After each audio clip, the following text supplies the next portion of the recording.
You know the jingle. Like a good neighbor, State Farm is, well, actually, they are currently unavailable. For decades, we bought a very expensive lie. We believed that if we paid our premiums on time, we were buying safety. We thought that when the worst day of our lives finally happened, a nice person in khakis would show up with a checkbook. But that promise is currently evaporating. Insurance is a business, not a charity. And when the worst day ever becomes the new normal, their business model breaks. They have exactly three choices: raise prices by 500%, go bankrupt, or run away. And right now, they are choosing to run. If you just saw your car insurance jump 30% despite a clean driving record, congratulations, you are paying for a hurricane in Florida. Let us look at the math of the collapse and why that policy in your desk drawer might just be a very expensive piece of paper. First, we need to look at the scoreboard, and let me tell you, it is bleeding red. The insurance industry, specifically the property and casualty sector, has been losing money on underwriting for the last 5 years straight. In 2023 alone, they lost over $21 billion on homeowners coverage. Why now? Why is this happening all at once? The media will tell you it is climate change. And sure, the weather is getting more extreme. Billion-dollar disasters, events that cause at least $1 billion in damage, used to be rare. In the 1980s, the United States saw about 3 of these a year. Now, we're averaging 1 every 3 weeks. But blaming the weather is too convenient. It lets the financial system off the hook. The real problem is not just the wind speed, it's the cost of putting the pieces back together. It's called social inflation and repair cost severity. Think about your car for a second. You've probably noticed your premium jump even if you drive like a grandma. Why? Because 10 years ago, if you backed into a pole, you dented a piece of plastic. You took it to a shop, paid $200, and they hammered it out. Today, that bumper is not just plastic, it's a nervous system. It has parking sensors, backup cameras, blind spot radar, and LiDAR units. You dent that bumper now, you're not just fixing plastic, you're recalibrating a supercomputer. That $200 repair is now a $2,000 repair. Technology made your car safer to drive, but financially ruinous to fix. Now apply that same logic to your house. Lumber prices, copper prices, the cost of labor, the shortage of skilled contractors. The cost to rebuild a home after a fire today is nearly double what it was just a few years ago. So the insurance companies are getting hit from both sides. The disasters are happening 4 times as often, and when they do happen, they are exponentially more expensive to fix. This is why State Farm, the #1 insurer in America, simply walked away from California. This is not a small regional player going bust.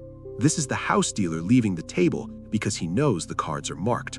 When the biggest player in the game decides to fold, that means the market is effectively dead. To understand why the math is broken, you have to stop thinking of insurance as a savings account. It's not. It's a pool, a public swimming pool. Imagine everyone in your neighborhood puts a cup of water into the pool every month. That's your premium. The idea is that if one person's house catches fire, they can take a few buckets of water out of the pool to put it out. This model works beautifully, as long as houses catch fire one at a time, randomly, independently. But weather does not work like that. Floods and hurricanes do not pick one house. They pick the whole zip code. They pick the whole state. When a hurricane hits Florida, it is like everyone in the neighborhood showing up to the pool with a bucket at the exact same time. The pool is drained in 5 minutes. There is no water left. So, the pool manager, the insurance company, has 2 choices. Choice A, they can ask everyone to pour in 10 times more water every month. That is why your premiums are jumping 40%, 50%, or even 100% in a single year. Or choice B, they can kick the riskiest people out of the pool entirely to save the water for everyone else. This is what State Farm and Allstate did in California. They looked at the wildfire risk, they looked at the cost of rebuilding, and they said, "We're out. We are not selling new policies here." But wait, it gets deeper, because your insurance company has an insurance company. It is called reinsurance. Companies like Swiss Re or Munich Re.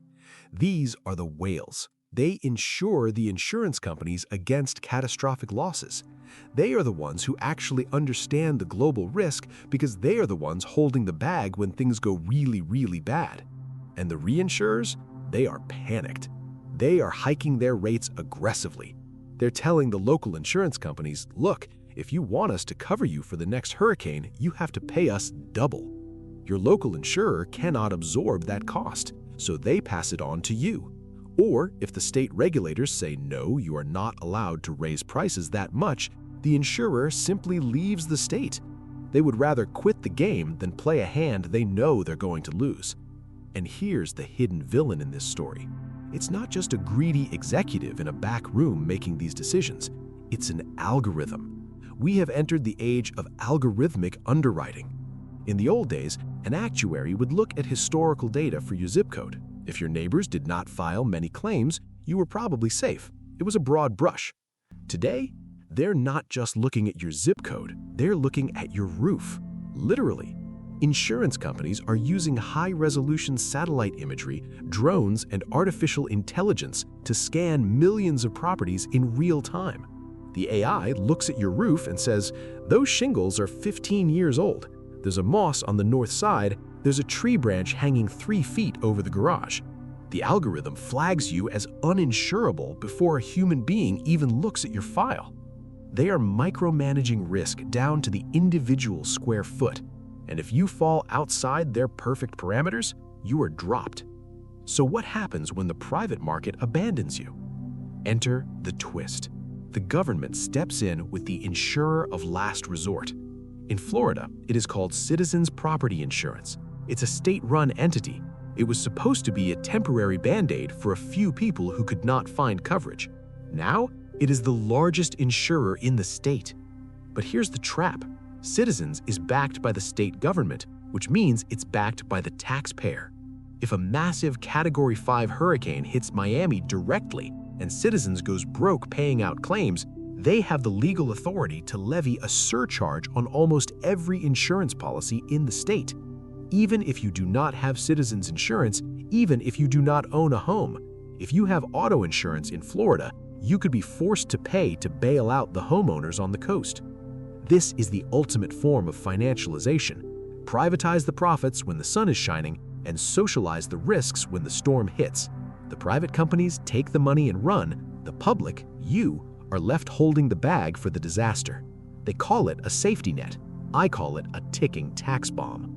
Now, let me play devil's advocate. You might say, well, why not just pass a law? Why not force these companies to sell insurance? I am sorry, but you cannot do that.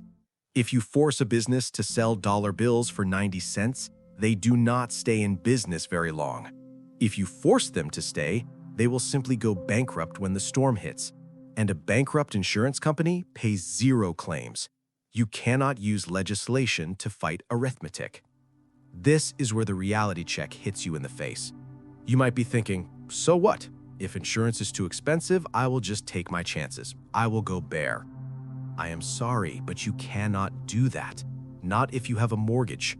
The entire real estate market, the bedrock of middle-class wealth, is built on the assumption that property can be insured.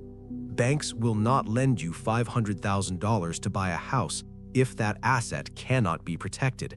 It is in the contract. No insurance, no mortgage. If a region becomes uninsurable, or if the cost of insurance becomes so high that the average person cannot afford the monthly payment, then nobody can get a loan to buy the houses. If nobody can get a loan, who buys your house when you want to sell? The buyer pool evaporates instantly. You are left with cash buyers only, and they are going to offer you pennies on the dollar. We are talking about a potential correction that makes 2008 look like a picnic. In 2008, the houses were still worth something. People just could not pay the loans. In this scenario, the houses themselves are financially radioactive.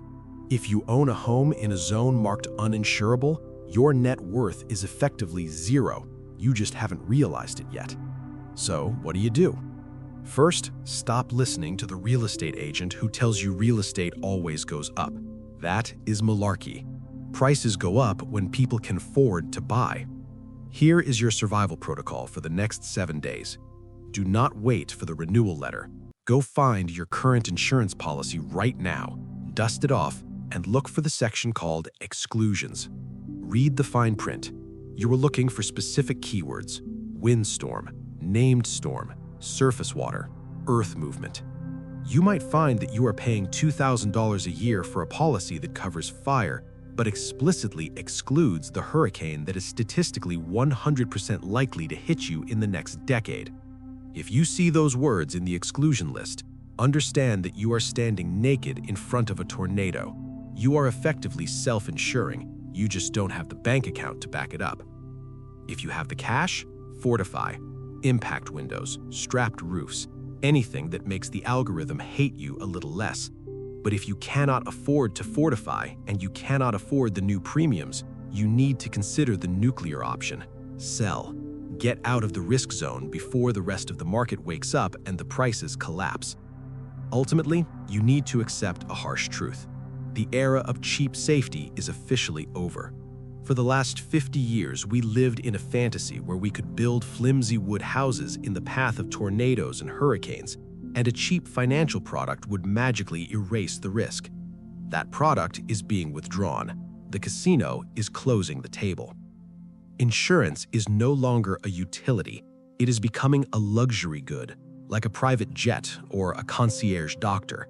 If you are ultra-wealthy, you will always be able to buy protection. You can afford the $50,000 a year premium without blinking, or you can simply write a check to rebuild the mansion when it washes away. But for the middle class, that security blanket is being ripped away. We are entering an era of expensive risk, and as with every scarcity in a capitalist system, peace of mind goes to the highest bidder. The system is not broken. It is doing exactly what it was designed to do: protect the capital of the large institutions, not the solvency of your household. And right now, protecting their capital means abandoning you. So do not let your financial future wash away with the tide. Double-check your coverage, assess your risk, and maybe, just maybe, learn to swim, because the water is rising and the lifeguard just quit. Do not wait until the water is lapping at your front door to start looking for a life jacket. Subscribe to the channel and let us build a financial boat that actually floats.